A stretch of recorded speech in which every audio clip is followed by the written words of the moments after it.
Questo è un nastro adesivo che non dovrebbe lasciare residui di colla. È usato soprattutto dai dentisti per incartare gli strumenti. Allora, in teoria questo dovrebbe essere adesivo e a strappi. Se riesco a aprire qui, qua ci vuole un tutorial solo per aprire questo nastro, per levare il sigillo. Come vedete ha gli strappi, è adesivo ma non lascia residui. Facciamo una prova.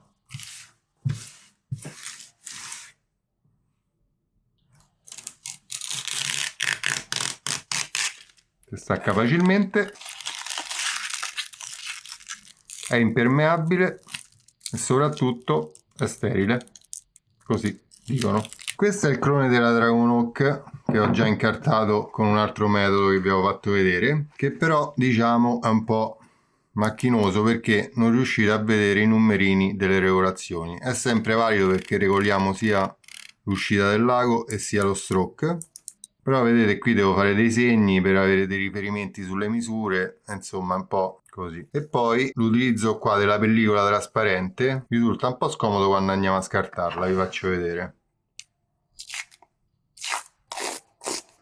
Questa naturalmente non la uso per tatuare ma per il corso a scuola, quindi è un po' zozza.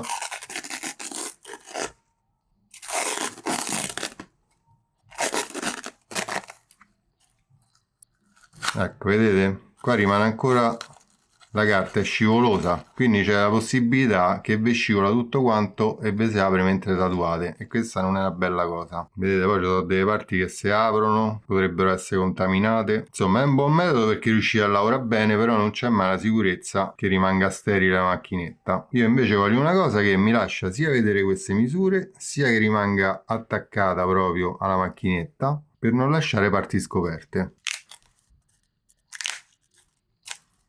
Poi vedete, è anche scomoda da togliere, cioè una volta che la scartate, cioè sicuramente la contaminate perché è impossibile scartarla in modo semplice. Ok, questa macchinetta io la uso al corso, mi ci trovo bene e vi lascio il link in descrizione. Vi lascio anche il link della macchinetta Fold Pro originale della Dragonhawk e della Fold 2 Pro per chi volesse risparmiare un po' di soldi e avere sempre una macchinetta valida. L'unica differenza con la Fold 2 Pro, ho fatto anche la recensione, la trovate sul canale, è la batteria un po' più lunga, quindi diciamo perde un po' più di manualità. Però il motore è lo stesso o quasi, perché è un po' più mirata verso le linee. Diciamo la Fold 2 Pro è più dura come macchinetta. Questa ancora io ho levato, ecco, a posto. Mi dà fastidio a me sto coso. Allora, una volta igienizzata tutta la macchinetta, utilizzeremo questo nastro per andarla a incartare al posto della pellicola. Prendiamo uno strappo e ci posizioniamo la macchinetta mettendola bene in tiro per avere questa superficie ben tirata.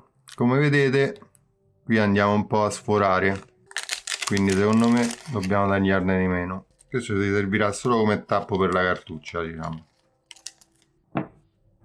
Ancora un po' lunga, okay, così dovrebbe bastare. La mettiamo bene in tiro qui e chiudiamo a tappo.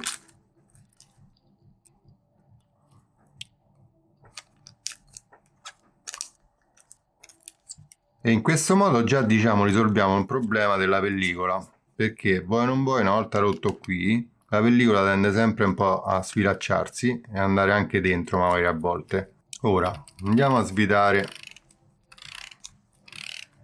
la punta. Abbiamo la vasellina, che è pure un po' sporco. Naturalmente prima di fare tutta questa operazione sarebbe bene da igienizzata alla macchinetta con qualche prodotto. Ora prendiamo un foglio e lo andiamo ad alloggiare fino diciamo a 2 mm dentro, in questo modo.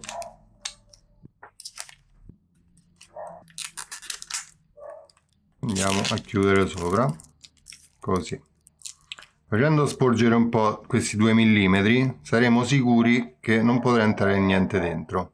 In questo modo già abbiamo risolto il problema di vedere le tacchette, perché ormai sono ben visibili. Purtroppo ho cercato un modello di questo nastro trasparente, ma non c'è, è solo blu. E andiamo un po' qua ad attaccarlo. Questo sarà un bordino proprio di protezione. Adesso possiamo rimettere il nostro tappo, il nostro grip, cercando di far entrare bene tutto dentro. Come vedete si avvita bene perché non fa spessore e siamo sicuri che qui all'interno c'è ancora la pellicola, quindi se andiamo ad allentare l'ago saremo sempre protetti anche in questa parte. Ora quello che ci rimane da fare è andare a coprire questa zona qui. Andremo ad attaccarci sopra a questa parte, cercando di non creare scalini, ma comunque è una pellicola molto fina, quindi non è che ci fa grossi scalini.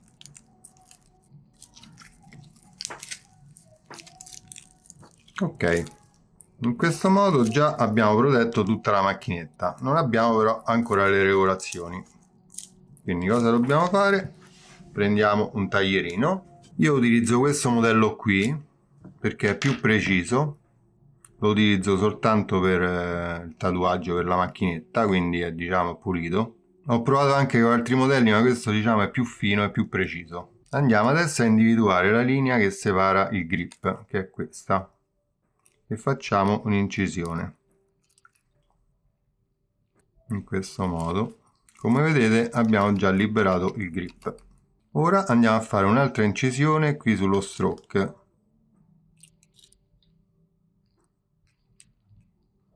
In queste fasi dovete essere proprio precisi con la linea per non rischiare di fare strappi sbagliati. Andiamo a spacchettare. Ok, come vedete adesso abbiamo sia la regolazione del grip sia la regolazione del lago. Riusciamo bene a leggere il display, riusciamo a manovrare i pulsanti, riusciamo a leggere bene le misure. Ci manca solo di incartare con il grip tape.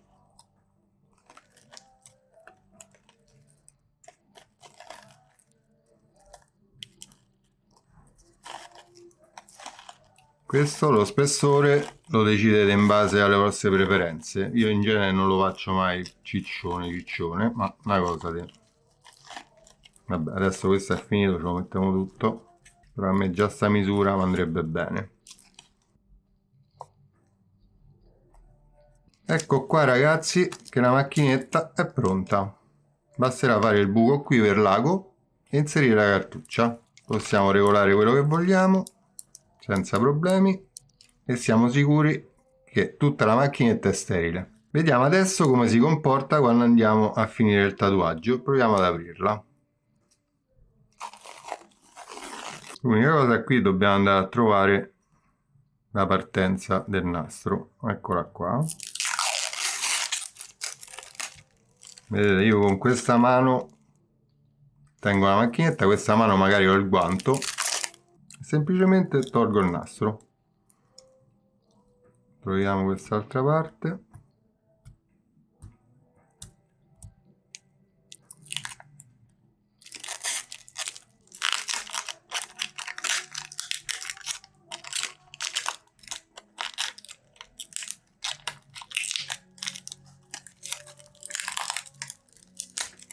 Questa mano possiamo andare a prendere qui, che tanto è sterile ancora.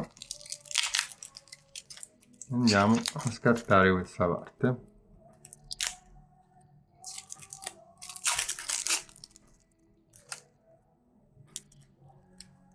Ok, qui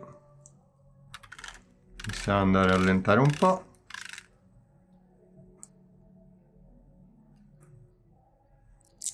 E togliamo pure questa parte finale. Come vedete abbiamo scartato la macchinetta senza andare a mettere i guanti sporchi sopra. Certo, nulla vi vieta a fine lavoro di andare a sanificare la macchinetta, però diciamo c'è un minor rischio di contaminazione di qualsiasi cosa. Io vi lascio tutti i link in descrizione. Se ancora non l'hai fatto, mi raccomando, iscrivetevi al canale. Vi ricordo che qui sotto c'è il pulsante grazie se mi volete pagare un caffè. Io spero che questo tutorial sia stato d'aiuto. Noi ci vediamo al prossimo video. Bello.